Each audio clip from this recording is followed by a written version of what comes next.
So welcome to our first panel, which I'm really excited to be hosting alongside the wonderful co-hosts that we have here, Lucia and Gabby in particular. Thank you for behind the scenes tech help, and Derek, of course, for behind the scenes tech help as well. Okay, so let's get started. I think our first presentation is a recording, and we're going to hear from Bella Bushby, she, her. Bella Bushby is a Bi Plus PhD candidate and senior project officer in the HIV Epidemiology and Prevention Program at the Kirby Institute, UNSW, Australia. Her research focuses on the sexual health and HIV needs of Bi Plus people in Australia, so a really important topic. And today's presentation is entitled The Sexual Health and HIV Experience of Australian Bi Plus People, Findings from the Bi Plus Sexual Health and HIV BiSHH Study 2024-2025. Thank you, Lucia, for sharing the video. Okay, let me know if it works. Hi everyone, my name is Bella Bushby and I'm a PhD candidate focusing on Bi Plus healthcare, and I'm a senior project officer at the Kirby Institute, UNSW. I would like to thank the Bisexual Research Group Organising Committee for having me here today, and I'll be speaking about a study I've been working on called the Bi Plus Sexual Health and HIV Study, with a focus on the sexual healthcare results. Sorry I can't be there live with you all today. I am based in Sydney, Australia, so it's currently my bedtime. But please feel free to reach out and ask any questions. I've popped my email up there, and I'd love to hear from you. Before I begin, I would like to acknowledge the Gadigal people that are the traditional custodians of the land I'm talking to you from today in Eora, Sydney, Australia. I would also like to pay my respects to elders both past and present, and extend that respect to other First Nations people in the audience today. Here is a bit of an overview of what I'll be talking about today. I also just wanted to point out that this data is not yet published. We have a community report that will be published really soon. And if you would like to receive that report, you can sign up via this QR code and we will email that out to you when it's launched. Just a quick note, in this study, we use the term Bi Plus as an inclusive term, which is used by our community in Australia to describe sexual identities that evolve attraction to people of more than one gender. And this can encompass many different identities, such as those seen on this slide. And for ease, I will use the term Bi Plus to refer to all these identities throughout this presentation. Why do we need this research? Despite large numbers of people identifying as Bi Plus, research into Bi Plus people is very limited in Australia. The burden of HIV and sexually transmitted infections among Bi Plus people is not well understood in surveillance, and further research is needed to support the sexual health and HIV needs of Bi Plus people. Bi Plus people in Australia have reported experiences of inadequate sexual healthcare due to inaccurate assumptions, implicit and explicit bias, and discriminatory exclusions from standard testing and screenings. And this has often been a result of a lack of understanding about Bi Plus identities. So in response to these gaps in evidence, a team of researchers in partnership with the Bi Plus community in Australia decided to conduct the Bi Plus Sexual Health and HIV study. And this study was an online, anonymous cross-sectional survey that was open between September 2024 and February 2025. Participants needed to identify with the Bi Plus identity or have sex or attractions to people of more than one gender, live in Australia, and be aged 18 years or older. Our main recruitment routes were through paid advertising on social media and hookup apps, and sharing through our community networks and existing research lists. In total, our final sample was 2,462 participants. However, in this analysis today, I will be talking to 2,109 participants who completed the full survey. I also just really wanted to highlight that community involvement has been at the heart of this study. And this study represents a genuine partnership between researchers and the Bi Plus community advocates in Australia. The idea from the study came from being contacted by Bi Plus advocates in Australia about problematic framing in surveys targeting gay and bisexual men. And Bi Plus advocates have been central to getting this study started and have been involved in every step of the way. So meaningful community input has been ensured in two main ways. 6 out of 8 of the members of our investigator team identify as Bi+, and we established a Bi+ community advisory group of 12 Bi+ people from across Australia who have overseen every aspect of the study. Here is an idea of the questions we included in this study. And these items were identified by our advisory group and our investigator team as relevant and important to the Bi+ community in Australia.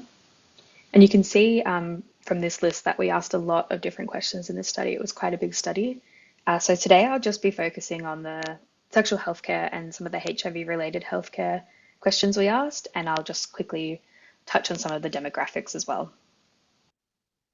Okay, just some high level demographics of our sample. Participants tended to be younger with a median age of 32 years. Participants were recruited from all states and territories across Australia. 4% of participants were Aboriginal and Torres Strait Islander, which is representative of the Australian population. However, we had an overrepresentation of people born in Australia at 84%. Just over half were university educated, and a quarter were currently studying. 46% were employed and working full-time. 33% were employed part-time or casually, and 22% were currently not working.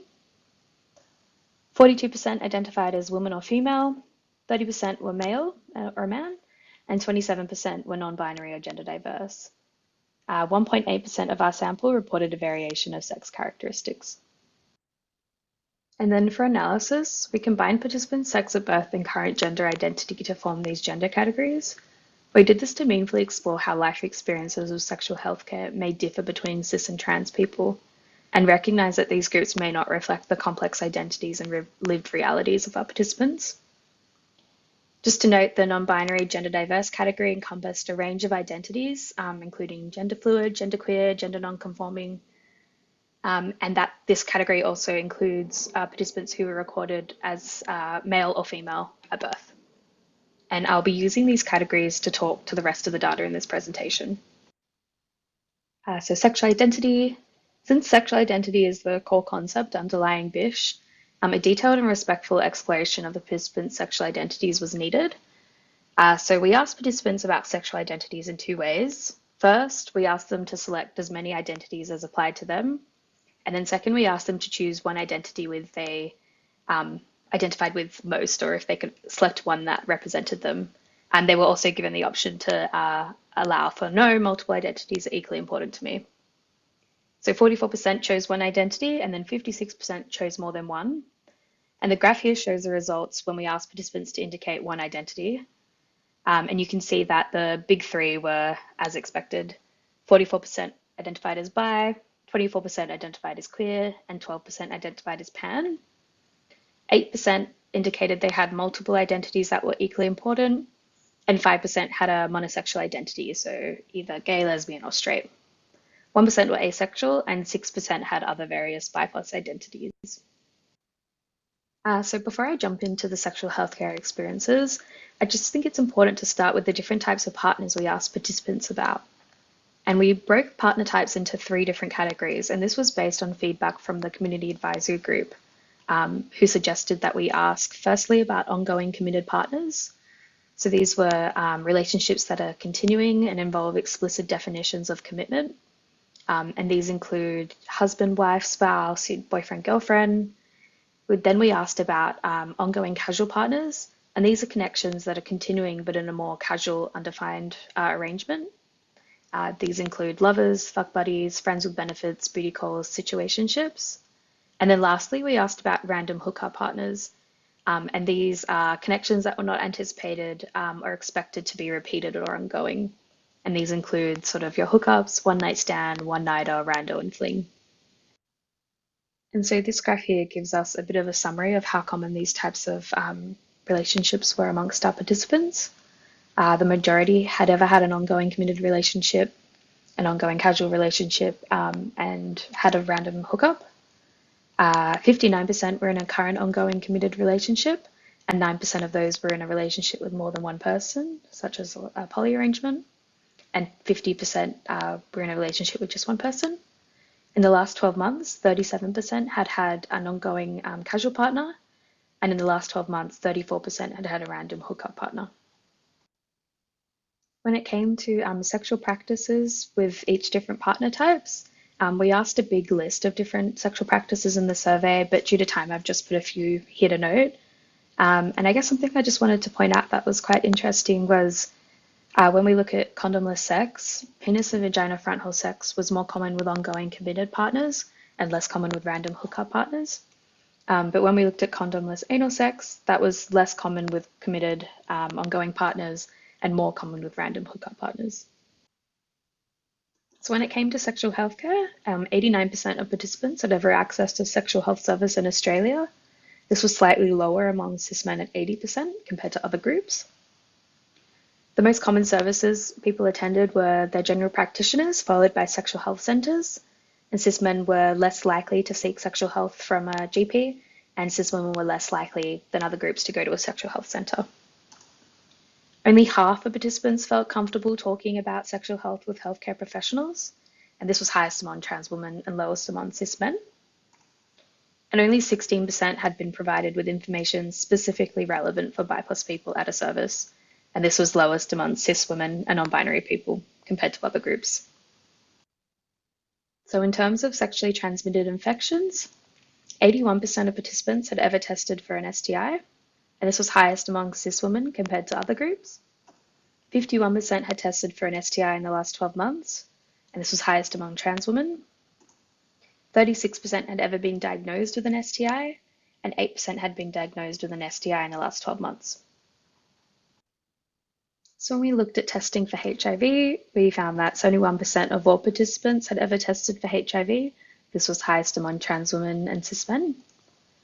42% had tested for HIV in the last 12 months, also higher among trans women and cis men. 1.5% of our sample were living with HIV. 69% were HIV negative, and 30% were unsure of their HIV status. 12% had ever used PrEP, and was higher among trans women and cis men. And current PrEP use was highest among cis men and almost non-existent among cis women. In the survey, we asked a series of questions to understand participants' experiences in sexual healthcare settings, particularly what we termed mainstream LGBTQ+ services, and that's services that are for the LGBTQ+ community, but not specific to BiPOC people. And this table here reports the percentage of participants who strongly agreed and agreed with each statement we gave them. And I'll just briefly go over them, but you can see that only 48% of participants felt that services served their needs, 54% felt welcomed, 29% had avoided using a service, 55% felt services were BiPOC friendly, while 56% felt services could be more BiPOC inclusive. 59% would prefer intake forms to allow indication of sexual identity, and 74% would feel more included if they saw visual signs of BiPOC support. So then looking at the gender category breakdown here, you can see that in yellow, cis women and cis men were less likely to feel that LGBTQ+ services met their needs, were BiPOC friendly, or feel welcome at these services. These two groups were also more likely to have avoided using an LGBTQ+ service in the past. And then in blue, you can see something that I thought was really interesting was cis men in our sample were less likely to agree that LGBTQ+ services could be more BiPOC inclusive compared to the other gender groupings. And I guess what this really shows is a bit of a mixed picture regarding how much mainstream LGBTQ+ services are meeting the needs of BiPOC people in Australia. And I'll mention this at the end, but I think we're going to have to do a bit more work looking at the different subgroups of people in the BiSHH data set to make sense of these differences. So to conclude, just wanted to highlight that BiPOC people are a significant, diverse and growing population with a wide range of gender and sexual identities, relationship structures and sexual behaviours, and live across all regions of Australia. BiPOC people face unique health and social challenges, including feeling underserved or excluded by mainstream services. Cis men, particularly in our samples, stood out across multiple variables as being less connected and supported, and cis men and women in our sample often didn't feel queer enough to access LGBTQ+ services. Most participants had accessed sexual healthcare services, despite services not necessarily being inclusive of BiPOC people or tailored to their needs. And community-led research is essential. So next steps will be some further thought and analysis of this data, particularly around the complex challenge of determining the various levels of risk for HIV and STIs among different groups of BI+ people. A particular challenge in Australia is that the HIV testing, PrEP, and PEP guidelines are not so straightforward for people who are not many of sex with men. And it's also critical that any discussions on risk doesn't contribute to the stigma towards BI+ men as a bridge to heterosexual populations or vectors of HIV. And then lastly, our sample of BI+ participants highlight the differences within the community and that we are not all one homogenous group. Further analysis will need to be undertaken to make sense of these mixed and diverse findings, and more work needs to be done to ensure BI+ people feel welcomed in LGBTQ+ spaces and services. Thank you. Here are my acknowledgements. Just a reminder that if you would like to receive the study report, you can sign up with this QR code, and my email's there if you'd like to contact me. Thanks.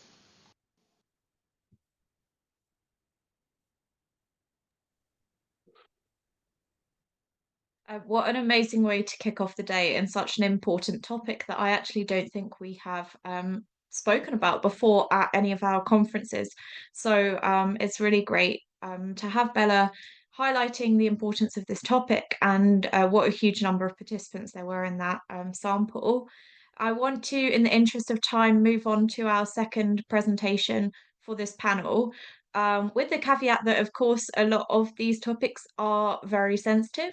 So please just take care of yourselves, take breaks when you need to, um, step away if you need to, kind of just take a minute. And yeah, let's move on to our second presentation, which is by Sara and Jantine. And I believe Jantine is presenting on behalf of both of them today. So this presentation is entitled Invisible and Unheard, Research on BI+ People's Experiences with Sexual Violence and Support Services in the Netherlands.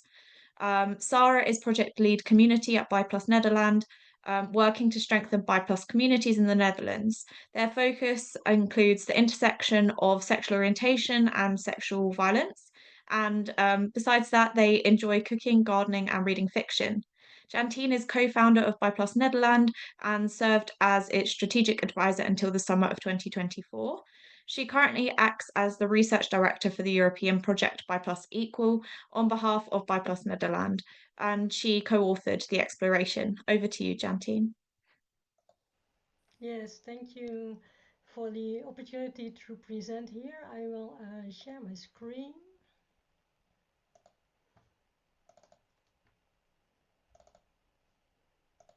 Okay, let's see. Okay, do you see my screen? Yes, perfect. Okay, so yes, I will present, but really all credits to Sara Verlee, who was crucial in both studies that I'm going to present. So I will focus on the Netherlands here.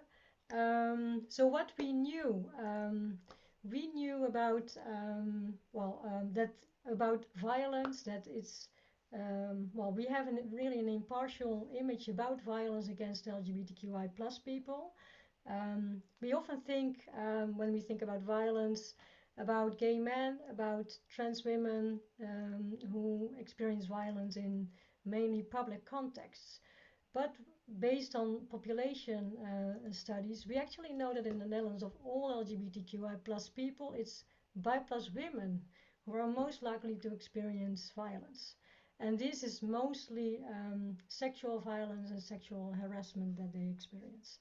So, well, I showed one graph, but there are many graphs showing graphs on Dutch studies and also in other countries that show that particularly BI+ women are more vulnerable to experience sexual violence and sexual harassment. We also know in the Netherlands that BI+ men experienced more domestic violence compared to gay and heterosexual men. And about non-binary BI+ people, we just don't have a lot of data, and that is actually really an omission. So this is what we knew, but what we didn't know is the causes of these high prevalences among particularly BI+ women. So why do they experience more sexual violence? And also, what are exactly their experiences? Also, what is the relevance of their sexual orientation in those experiences? And also, we don't know whether and how support organizations after sexual violence and sexual harassment provide BI+ inclusive services. So more insight is needed. Because, well, first of all, we couldn't support BI+ people to increase our own understanding. If we don't know, we can also not support BI+ people and communities. We couldn't answer questions from journalists and professionals, and we actually got quite some questions from them. And we were also always hesitant because we actually couldn't back it up with science or with research. But because we didn't give answers, so-called experts, such as other researchers or professionals, did give answers. And they actually based themselves not on research because it didn't exist, but they based themselves on assumptions and stereotypes. And this was actually sometimes more stigmatizing and harmful for BI+ people. And also because we lacked information, we didn't feel sufficiently prepared to approach support services, how to become more BI+ inclusive. So I say a couple of years later because it took us quite a couple of years to bring this on the agenda, that it is important to have such research about the sexual violence experiences of BI+ people. And well, after a couple of years, we finally succeeded. Actually, we have now 2 studies, and well, this is we are very proud actually that one of the research reports were presented to the government commissioner for the prevention of sexual misconduct and sexual violence. And here in the middle is Sara Verlee, so she's a bit here with us. So we'll first present about the qualitative study that was done, and I was actually not involved in this one. This was done by Marijke Nase, and Sara Verlee was also part of this. And this focused on the experiences of BI+ women who actually experienced sexual violence or sexual harassment, and the role of their sexual orientation in this.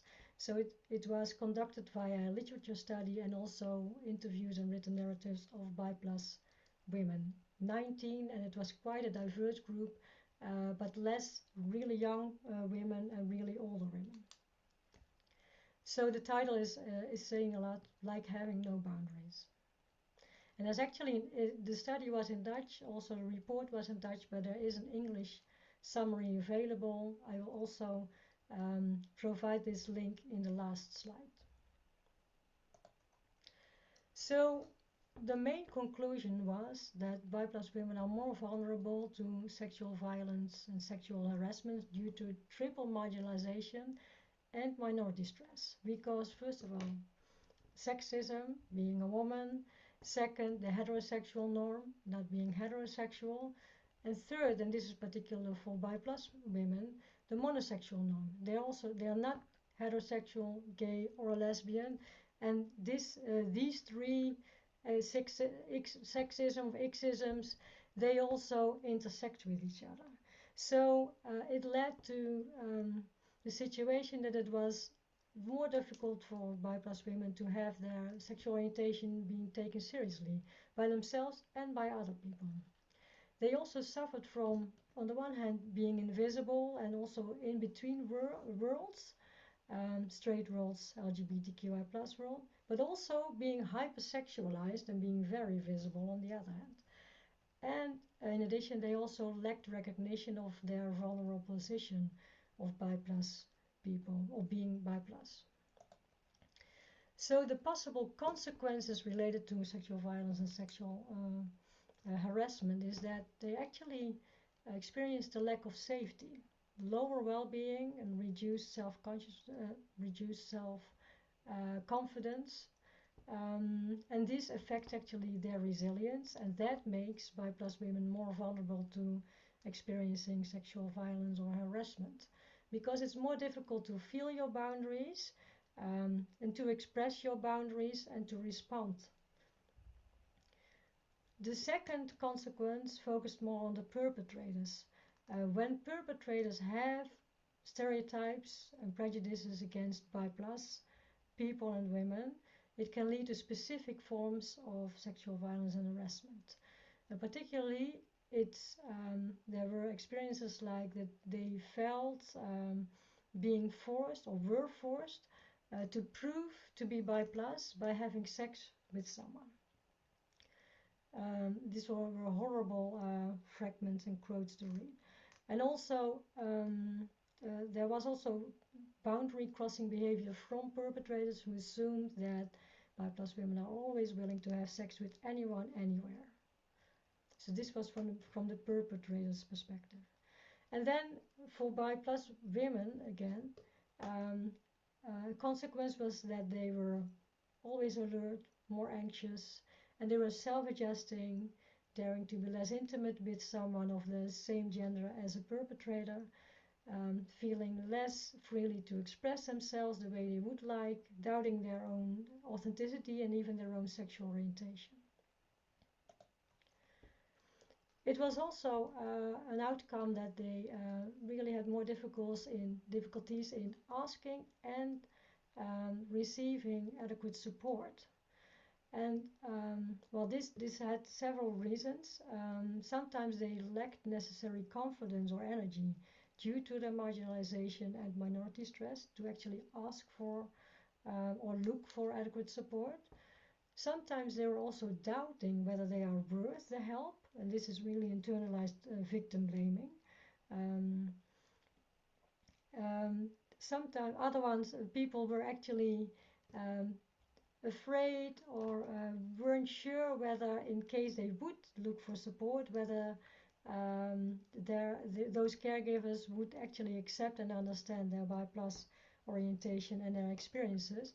And in fact, a couple of bi plus women who did find help experienced exactly this, that they were not given the best care possible because their care providers didn't fully understand their bi plus orientation and how it works, intersects with their sexual violence that they experienced. So the second study that we did, and I was actually involved in this one too, was an exploration. It was a smaller size, so we don't call it a research but an exploration. And this focused actually mostly on support services after people have experienced sexual violence and sexual harassment. So I will not focus on the outcomes of the literature review, but more on the scan that we did among 4 organizations that provide support after sexual violence or sexual harassment. And we focused on immediate care and on specialized mental health care. And sorry, but this one is only available in Dutch, but there are amazing translating apps nowadays, so I'm sure if you're interested, you can still translate the report. So in the scan, per organization, we did document analysis and 3 interviews, and we did overall with through snowballing, we did 3 focus groups with care providers, individual care providers. And we scored on 8 dimensions. I will not read them all, but you can see them here. They focused both on the general dimensions on organizational level and more on care providers.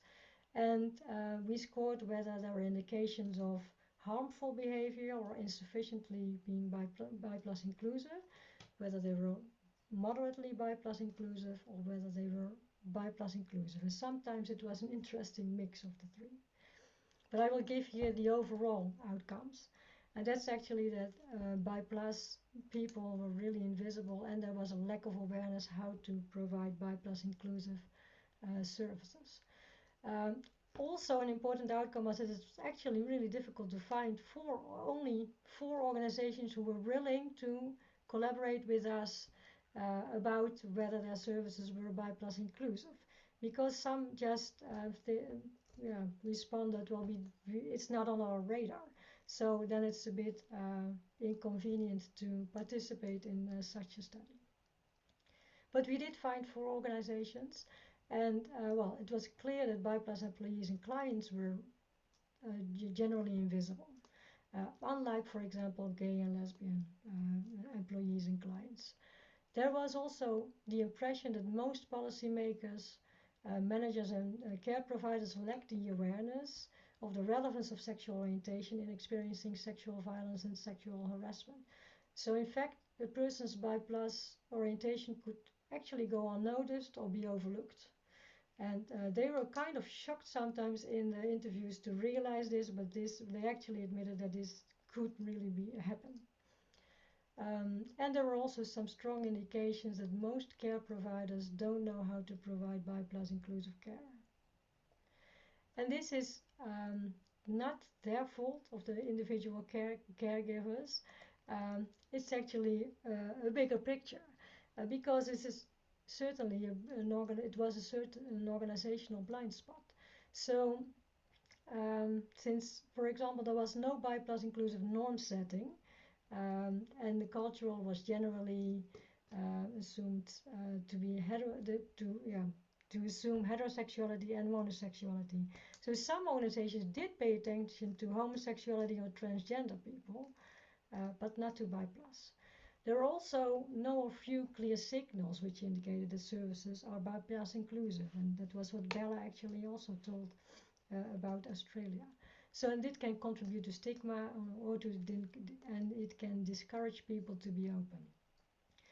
Also, care providers are rarely trained, supported, or encouraged within their organization. Sometimes, unlike they sometimes do give trainings about LGBTQI+ in general, and then it's mainly about homosexuality, a bit transgender, but bi+ remains usually invisible here too. And on a positive note, there were some specialized departments focusing on sexual and gender diversity, and they showed some more promising practices of paying attention to bi+. So the overall conclusion is that the combination of these outcomes create a vicious cycle in which bi+ people remain overlooked and adequate care is not guaranteed. So at least this is not very positive. That's or at least still needs a lot needs to be done. But I'm very glad that we got the opportunity to do these studies because we now have more answers, and now we can support bi+ people better, our communities, and also get in touch with professionals and healthcare providers to improve their services. So this is Bi+ Nederland is a Dutch organization, but we also sometimes translate some of our research and tools. So these are available in English in case you're interested. And I also would like to bring to your attention that we organize each quarter together with Robin Arks a Bi+ World Meetup. That is for bi+ people, activists, and researchers, and the next edition will be on 7 November 2025. If there, I didn't have a lot of time now, but if you have more specific questions, please feel free to email me too.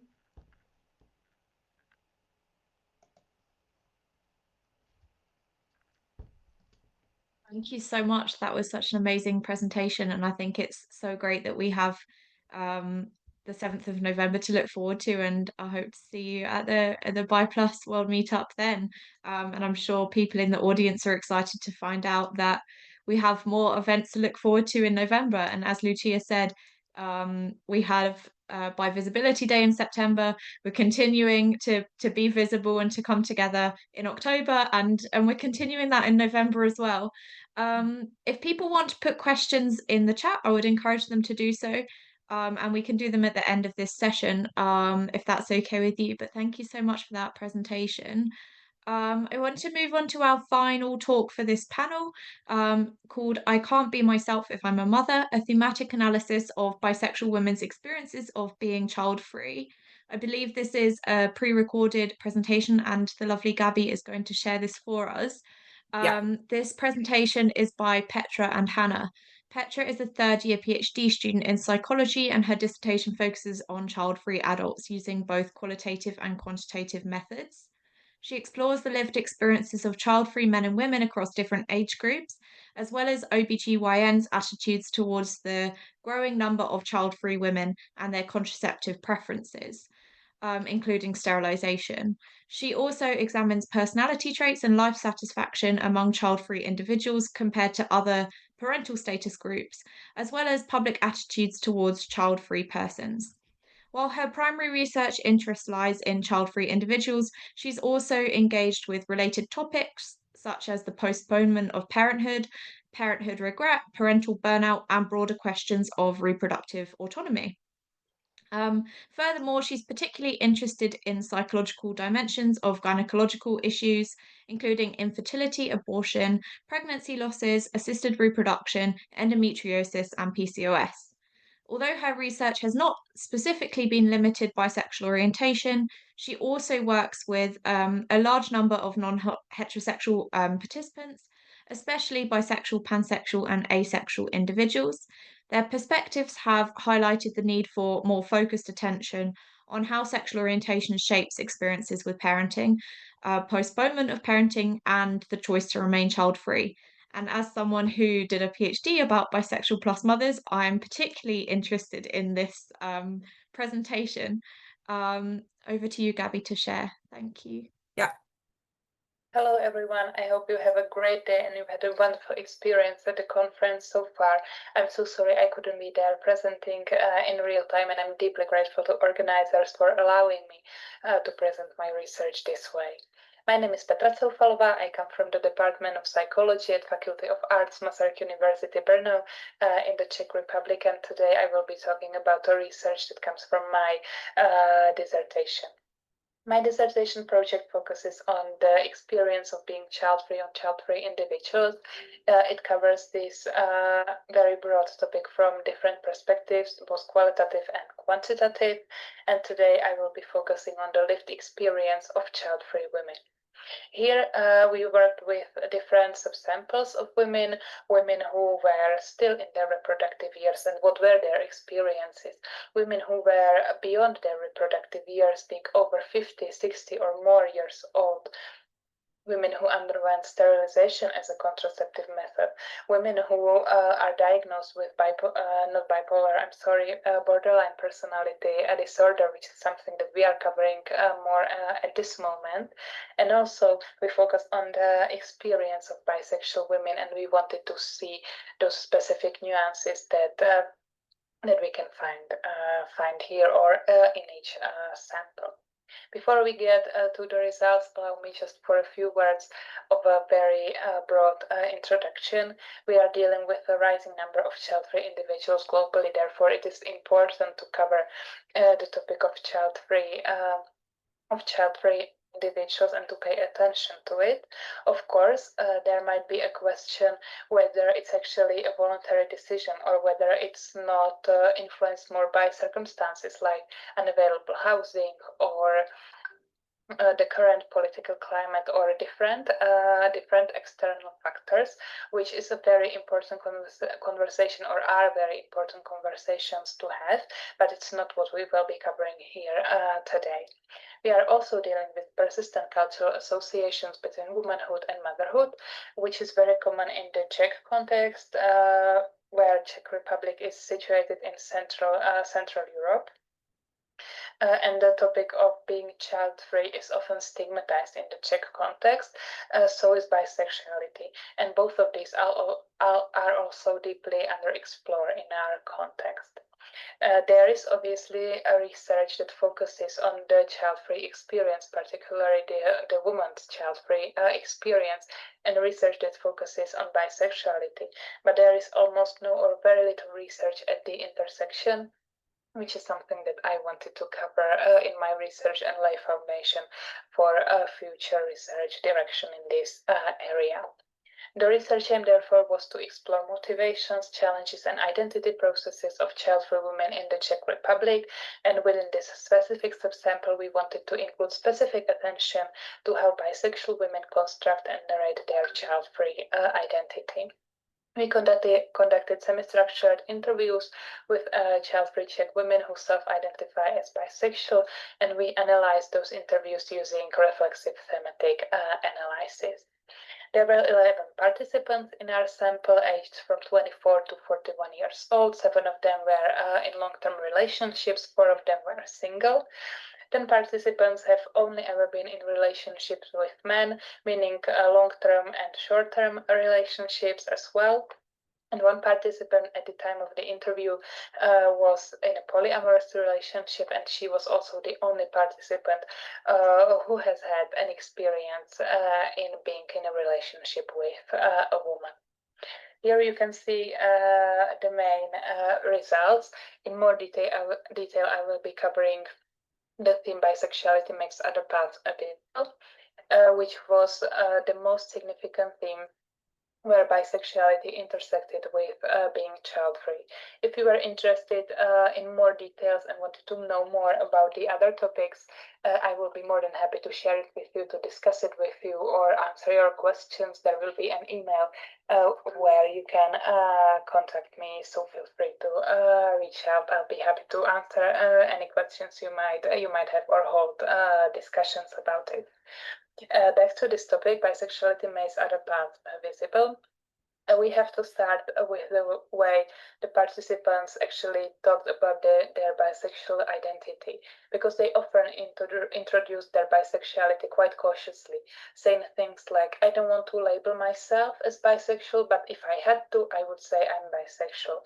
Or they would say, oh, okay, I'm more like a bisexual person. It actually showed how ambivalent the status of bisexual people is in the Czech society, because on one hand it is recognized and reflected upon, but on the other hand it is linked with fears of being labeled with stereotypes like confusion, or it's a transitional phase, or, and this is something many participants repeatedly mentioned, they didn't want to be seen as attention seekers because they identify themselves as bisexual. Most participants, as I mentioned, also have had only experiences with a relationship with men, and many of them explicitly stated that a relationship with women would actually lower the expectations around becoming mothers, being mothers, and motherhood in general. They perceived that queer relationships in general may be less burdened by those pronatalist expectations and this pronatalist pressure, because Czech society doesn't expect children from these unions. It's important, and it's just a side note to mention, that same-sex marriage and adoption for same-sex couples is not legal in the Czech Republic, which also played into their perception of the topic. This led them, many of those participants actually, to reflect that bisexuality for them might extend the space for imagining different or alternative life scenarios where absence of children might not be seen as deficit, because it's not seen as a deficit in queer couples, and it encouraged them that being child-free might be actually a legitimate life path, and it reaffirmed them in their and encouraged them in their decision. Some participants also connected bisexuality with the decision to remain child-free quite early on, already during adolescence or very early years, and they said they needed to consider whether, if they were in a relationship with a woman, whether they would miss the parental role or not. Some participants, on the other hand, mentioned that the issue of children is present in any relationship, in every relationship, regardless of the partner's gender. But being bisexual actually allows them to reflect on different possibilities, that they don't have to have children, and that helps them feel more confident in their child-free decision and in their child-free stance. For some of the participants, bisexuality was also a part of a broader orientation outside of traditional social norms.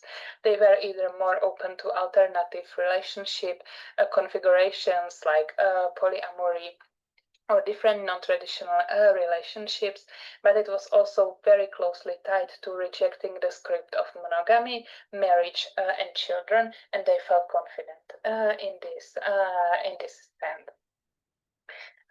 In this way, bisexuality actually wasn't about just attraction, but for them, bisexuality meant a certain framework that legitimized a life beyond these heteronormative and pronatalist expectations, which is where the intersection between bisexuality and child-free was the most intense for participants in this sample.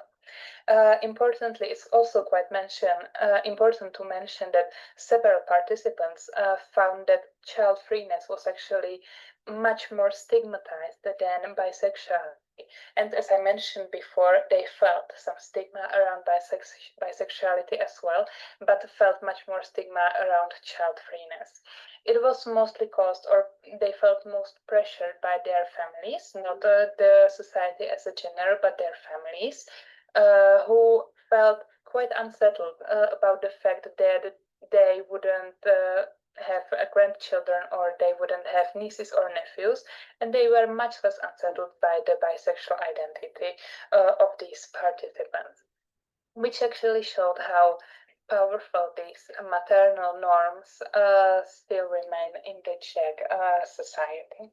So to sum this topic up, bisexuality for these participants actually served, as I mentioned before, a framework where they could explore different alternative life paths, and they could feel confident in this path that reject the traditional life script.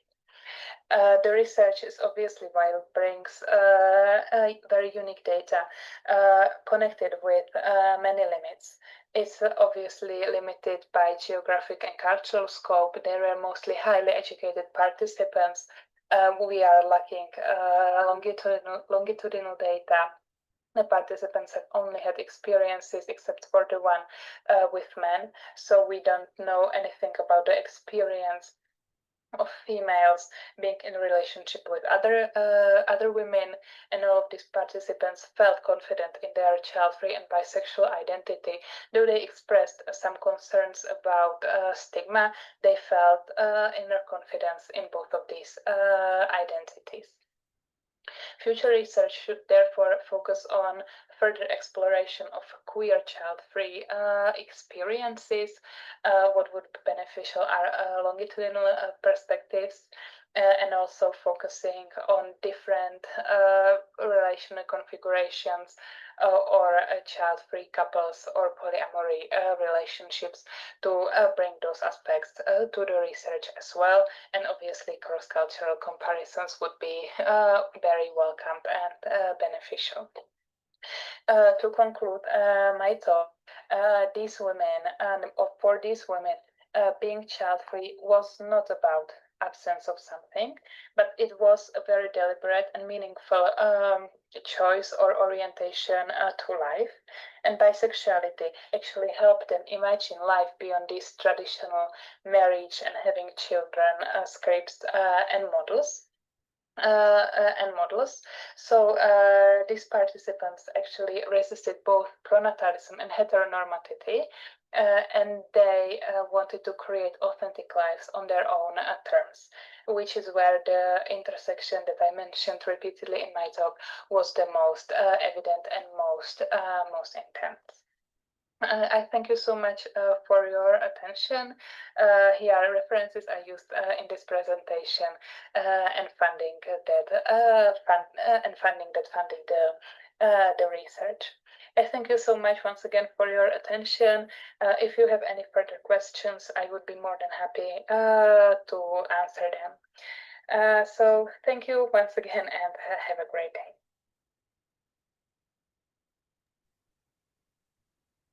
An amazing presentation on another really, really important topic. And we're doing amazingly for time, which is great news. I think we have about 10 minutes until our next panel. So we have a bit of time for questions. You're more than welcome to remember that 2 of our presentations were pre-recorded, but if you have any questions for Jantine, please put them in the chat. I think Tina put a couple of points in the chat already. I don't know if you wanted to address those, Jantine. Well, I hope not only me, but yeah, I think Tina raises an important, urgent issue that a lot of the research, well, there's not a lot of research on BiPlus, but the research that there is on BiPlus is mostly from the West, Europe, Australia, UK, and US. So this is an important topic that Tina brings up. Yeah, I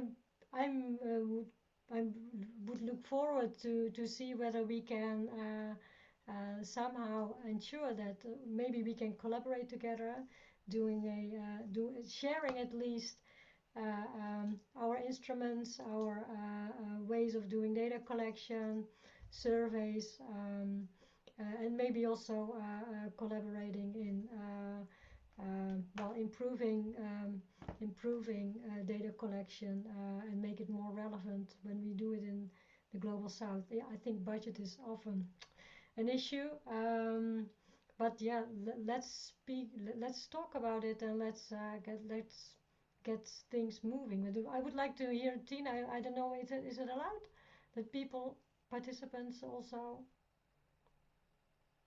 Is that okay? Or is only panelists who can speak? I don't know. I'm not sure. Derek, can non-panelists kind of unmute themselves and speak or not? Sorry, Well, I'm we not the could most tech go savvy. about asking them to speak if need be. I actually know Tina, but I don't know whether Tina would like to speak, or maybe when there's someone else who would like to respond and add. We also have another comment. Jace says, it's also important to recognize how BI+ concepts are often a global north understanding of sexuality, which I think is another really important point in this conversation. Yes, and tomorrow actually there will be a panel, the first panel on day 2, and that is that's the global south is the majority, which is actually always in the majority, but actually in this panel it's a majority, so there's really a global south perspective in that panel. I don't Tina, know if become a panelist. Would you like to say something?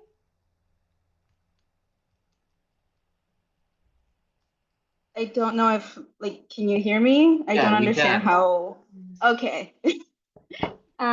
Right. So to elaborate a little bit on the point that I just dropped in the chat, like I do, as someone from the global south, I'm Puerto Rican, and very passionate about bisexual topics. I agree that it's important to, like, not just important, but necessary to expand our reach and understandings of how sexuality can look like. At the same time, I do think that there is a bit of a catch-22 here where very often global south folks will not use words like bisexual, bi plus, pansexual to describe the fluid nature of their experience and their identity. It is very, very contextual.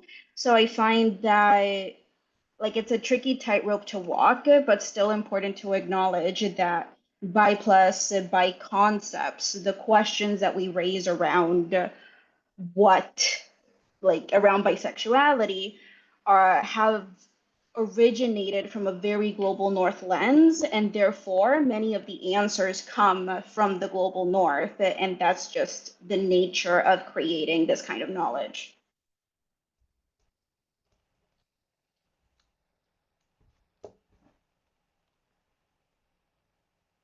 Yeah, I totally agree with you. And I think it's a problem with all of the research. We don't have enough BI+ research, and then the research we have is on a very limited set of the world population. And as you say, has been shaped by ideas from the global north, which, as you say, is the minority of people in the world.